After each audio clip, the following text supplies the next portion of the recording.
每本千万字，逐工要甲大家做伙来捌一日。咱定定听人讲，无鱼虾嘛好。今仔日要甲大家小解这一日就是虾，好的虾第5条。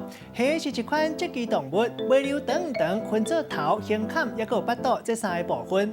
头有2对手，胸坎有5对脚，腹肚有9节，每一节拢有1对脚。就有一句话讲，虾要跳都爱趁生，生死的生。古早意思是讲，女性若是要嫁，都爱趁少年。当然，即马男女平等，会当讲是鱼趁钱，人趁钱，都爱把握时机。另外，咱讲软脚虾，意思是讲一个人个性较软正。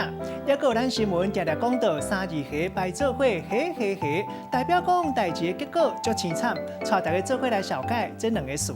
头一个读做虾仁，代表是北壳无头无脚的虾仔肉。一般咱讲是上界青的虾仔。另外，拍打的虾仔，有的所在讲是虾仁，有的讲是虾米。北部嘛有讲金钩虾。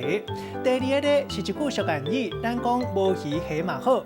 一般来讲，鱼仔比虾仔种类较侪，价钱嘛较悬。若是无鱼仔，就用虾仔来代替。这个意思是讲无上好，无上介意。经第2个、第3个嘛可以。咱用一句话来举例，甲这2个来夹做伙。